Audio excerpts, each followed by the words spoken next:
आगे वो खबरें जो समाज की सोच, उसकी प्रगति का आईना दिखाती है। जिस तरह से इंसान की जिंदगी मायने रखती है, ऐसे ही बुजुर्गों, जानवरों की जिंदगी को भी अहमियत देने की जरूरत है।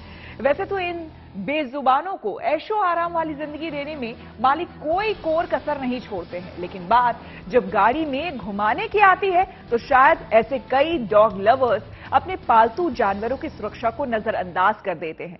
बस इसी बात को गंभीरता से लेते हुए अमेरिका के फ्लोरिडा में एक ऐसे कानून पर काम हो रहा है जो कि खासतौर से पालतू डॉगीज की बेहतरी से जुड़ा हुआ है। आपको हम बता दें कि दक्षिण फ्लोरिडा में कुत्तों की बेहतरी के लिए सख्त कानून लाने की तैयारी की जा रही है। अगर ये बिल सीनेट में पास हो जाता है तो पालतू डॉगीज की जिंदगी सुरक्षित हो सकती है। दरअसल अक्सर कार सवार मालिक अपने डॉगीज को दिखावे के चक्कर में चलती गाड़ी में अपनी गोद में बिठाते हैं। यही नहीं, बगैर कुछ सोचे समझे डॉगीज को चलती गाड़ी में खिड़की से बाहर निकालने से भी उनका चेहरा नहीं हिचकते हैं। जाहिर है, इससे कहीं ना कहीं इन पालतू और बेजुबानों की जिंदगी को खतरे में डालने का काम होता है। फिलहाल डॉगीज को सुरक्षा की चिंता को लेकर ही लॉ मेकर्स ने दक्षिण फ्लोरिडा में एक बिल ड्राफ्ट किया है। इस बिल के सीनेट में पास होने पर डॉगीज की सुरक्षा के लिए कानून बन सकता है। बिल के मुताबिक किसी भी पालतू डॉगी को गोद में बिठाना या उसे कार की खिड़की के बाहर निकालना अपराध के दायरे में आएगा। इस बिल पर दक्षिण फ्लोरिडा के अलावा न्यू हैम्पशायर में भी काम हो रहा है। उम्मीद जताई जा रही है कि इस बिल को लेकर सकारात्मक नतीजे सामने आएंगे। चलिए रुक करेंगे अगली खबर का। आपको बता दें कि केरल के त्रिशूर में जिस गजराज पर कान्हा जी की सवारी निकलने वाली है वो बेहद खास है। खास इसलिए क्योंकि ये हाथी रोबोटिक है।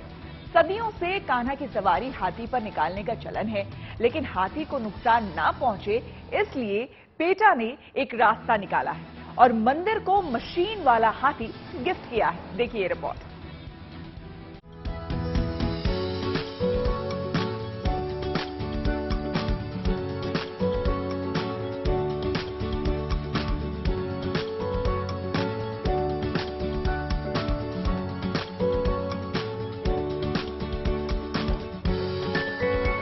भव्य, अद्भुत, विशाल। इस 10 फीट ऊंचे और 800 किलो वजनी गजराज की जीवंत आंखों को देखकर क्या कोई कह सकता है कि ये हाथी नहीं मशीन है? लेकिन हकीकत यही है। दरअसल ये गजराज एक तरह का रोबोट है जिसका शरीर एस्बेस्टस से तैयार किया गया है।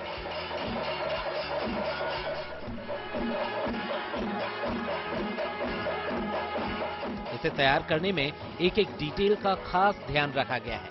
इसके स्किन के कलर से लेकर हर एक चीज ऐसी बनाई गई है जिसे पहली बार देखने वाला इसे सच में हाथी मान बैठेगा।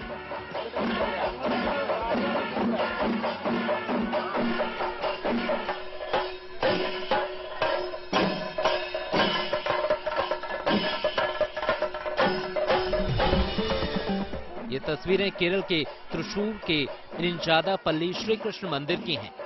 मंदिर के परिसर में जिस रोबोटिक गजराज को आप देख रहे हैं, इसका नाम है इरिंजादापल्ली रमन। और खास बात यह है कि रोबोटिक हाथी एक साथ 4 लोगों का वजन ढो सकता है।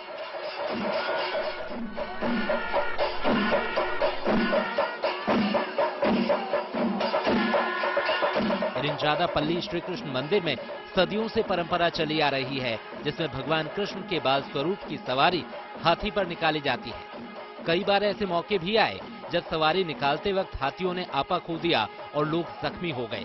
लिहाजा इन मुश्किलों के साथ साथ जानवरों के इंसानी इस्तेमाल को बंद करने के उद्देश्य से people for the ethical treatment of animals PETA और एक्ट्रेस पार्वती थिरुवोथु ने साथ मिलकर मंदिर प्रशासन को ये आर्टिफिशियल हाथी भेंट किया है। त्रिशूर से शिवी केजी मोल के साथ bureau report, good news today.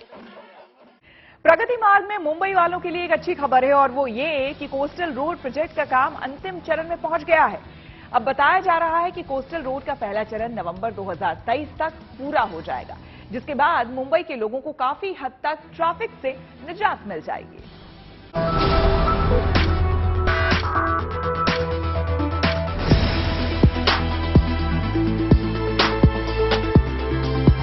ये बदलती मुंबई की बदलती तस्वीर के बनने की प्रक्रिया है। ये कोस्टल रोड प्रोजेक्ट की तस्वीर है जो अब अपने अंतिम चरण में है।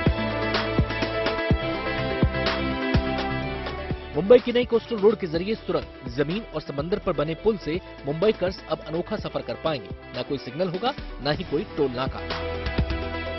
मुंबई का सबसे महत्वाकांक्षी और महत्वपूर्ण प्रोजेक्ट मुंबई कोस्टल रोड अब 75% बनकर तैयार है। जनवरी 2018 में इस प्रोजेक्ट की नींव रखी गई थी और अब तक लगातार इस प्रोजेक्ट को पूर्ण करने के लिए काम जोरों शोरों से किया जा रहा था। ऐसे में ये पूरे कोस्टल रोड को 10.5 किलोमीटर के स्ट्रेच पे बनाया गया है, जहां पर मरीन ड्राइव से लेकर मुंबई के बांद्रा वर्ली सीलिंग तक इस पूरे रास्ते को कनेक्ट किया जाएगा।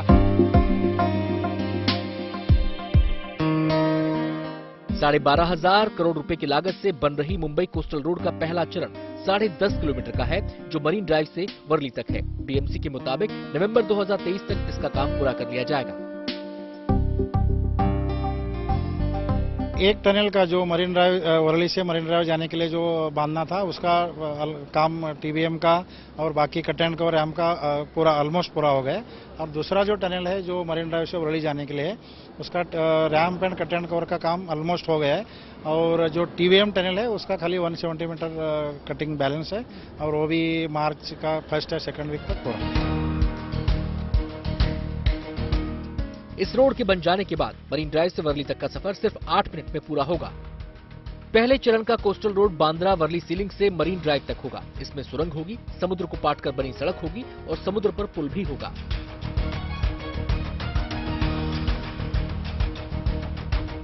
कोस्टल रोड पर कुल 3 इंटरचेंज हैं। सुरंग से निकलने के बाद पहला अमरशन गार्डन के पास, दूसरा हाजी अली और तीसरा वर्ली में सीलिंग के पास। यहाँ कार पार्किंग की भी सुविधा होगी।